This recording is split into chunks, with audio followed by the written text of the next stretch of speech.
New weapons, new apartments, new quests, new romance options, better driving, better water, on-the-fly character customization, and loads more. It's gonna take a while to get through all of this stuff. So here's everything you need to know about patch 1.5, which is now live on last-gen console, next-gen console, PC, and Stadia. So firstly, this is what I'm most excited about, and it's the in-game appearance customization. You're no longer stuck with the character looking exactly the same as they did when you first made them. You can now tweak your appearance. This includes hair, makeup, and piercings. They've actually added extra makeup and hair color options, so you know, if you want to go and make your character even better and spruce them up, check all this out. It's free and you can do it as often as you like. You don't have to pay a hairdresser to do it for you.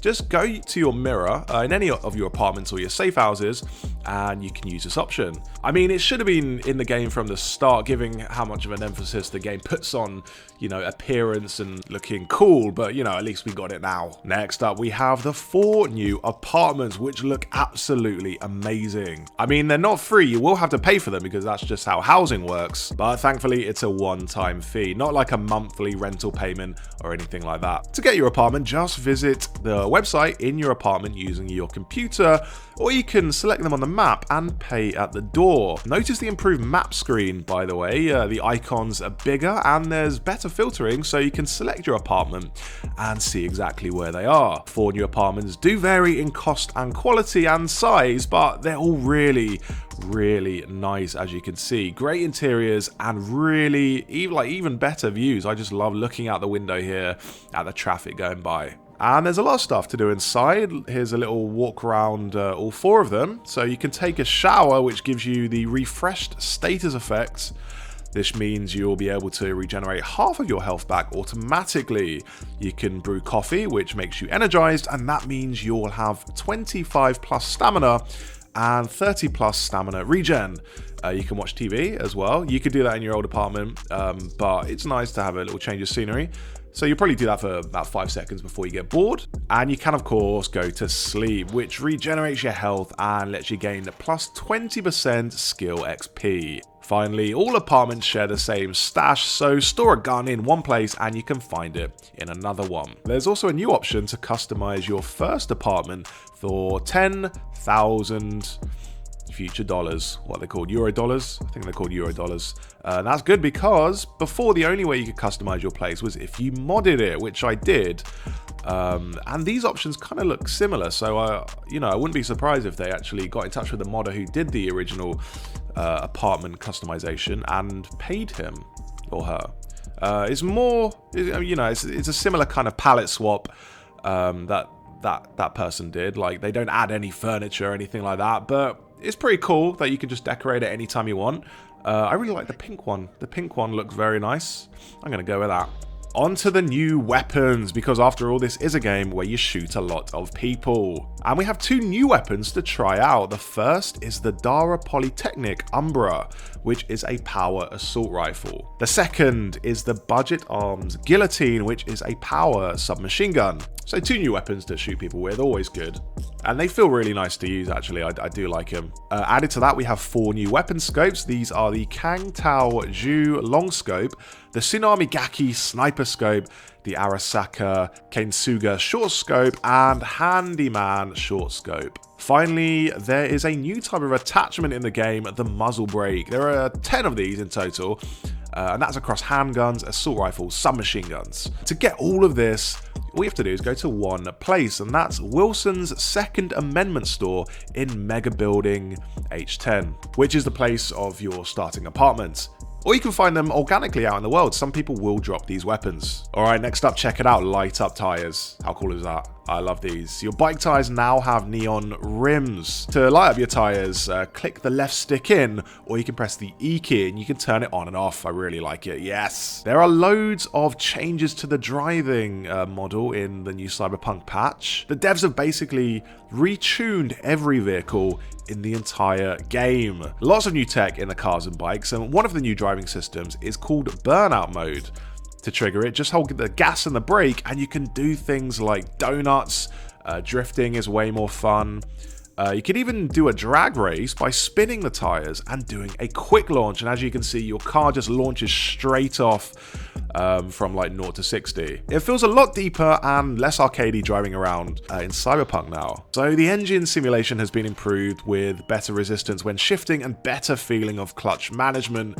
And automatic transmission is now handled better, so it will know automatically where to keep the engine, like where to keep it in the sweet spot for optimal speed and control. And you can also do J-turns because reverse shifting has been redone, so check out this little J-turn that gives you a cool 180. Braking wise, all vehicles' brakes have been tuned with ABS simulation, which is basically anti-lock braking, and you get that in like games like Forza and Gran Turismo. So proper like car sim stuff in this game. And everything I mentioned applies not only to cars but to bikes as well. Keeping with the car theme, we have improvements to vehicle traffic. Traffic moves more realistically with regards to tuning and suspension, and it will react better to danger as well. Like AI cars will drive away in panic when there's danger, and NPC passengers can now die from car crashes. There are more reactions when cars are bumped into as well, so they'll recover and they can return to traffic more smoothly. So these changes to traffic just keep the world flowing more freely. Graphics wise, check out this water. We've got improved water appearance and water interactions. So ripples and splash effects, object collision, and better reaction to gunfire. There's improved rain visual effects on vehicle windows, so raindrops fall down realistically as well. And there are transparent ray trace reflections on the glossy coating of some cars, which you can see here. And that gives you way better reflections. And what's really cool is the adjustments to the first person view in some of the cars. So in Nomad vehicles with Crystal Dome tech, they'll now actually digitally omit objects that are blocking your view, which is pretty cool. Now I'm playing on PC, so I'm not sure if all of these effects are making it to console, but you can have a look out for them. Anyway, for PC players specifically, there's a new benchmark mode which you can find in the settings. And I do love a benchmark mode, that's always good to try out. Next up, perks. Download the patch and you'll have the chance to reassign all of your skill points for free. This is because loads of the perks were rebalanced and some were moved around a bit, like the whole stealth skill has been renamed Ninjutsu to reflect the perks it contains. So yeah, if you were looking for a way to spend all of your skill points again, there you go. Up next, this one is good if you're playing on console specifically, if you're on PS5 or Xbox Series X, as both of these next-gen consoles have got two new graphics options. The first is Performance Mode, which gives you 60 frames per second gameplay at 4K resolution. The second is Ray Tracing Mode, which adds way better shadow and reflection rendering at 4K as well, but the downside is it puts the game at 30 frames per second, so it cuts the frame rate in half. I personally favour a higher frame rate, but that's just me. I mean, it gives you the option to do both, so that's really cool. There's so many tweaks to combat as well, way too many to list in the video, but I've got a link to the full patch notes in the description. It's things like adding more behaviors for different factions, which are reckless behaviors, aggressive behaviors, balanced, defensive, and cautious. So you see more diversity in the behaviors there. To give you some more examples of combat improvements, we got things like enemies now correctly repositioning to more tactically advantageous positions, a bit smarter, significantly speeding up how they switch between melee and ranged, improving animations when enemies attack, reload, block, and dodge. Things like that, just to make combat feel better and less robotic. Oh, and also in police chases, you now don't just have to outrun them and get outside of their search radius. You can quietly escape by hiding within the search area, although it will take longer for the police to stop looking. And it kind of adds a bit more variety to the police chases, which could feel a bit one note at times. Onto the crowds now, because this is a city after all, and crowds are pretty important. Post-patch, some NPC archetypes will enter combat with the player when provoked, so if you aim at them, or shoot them, or just punch them in the face.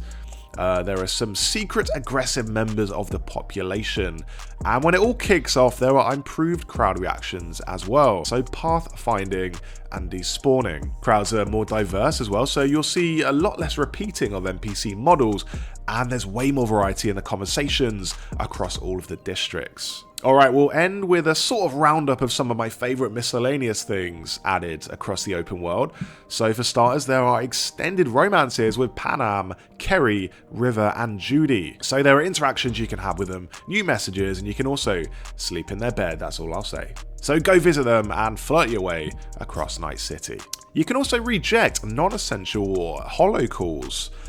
You can see this little prompt on the screen allowing you to accept or reject the call, which is great if people won't stop lighting up your phone. And also you have new missions. These are called fixer gigs and they come in sets. Complete a set and you'll get a reward, and then another fixer will give you some more. So that gives you something to do in Night City that's new, because there's only so many times you can just turn your bike tires on and off. So guys, that was a roundup of all the best things in the Cyberpunk patch, but that's far from everything.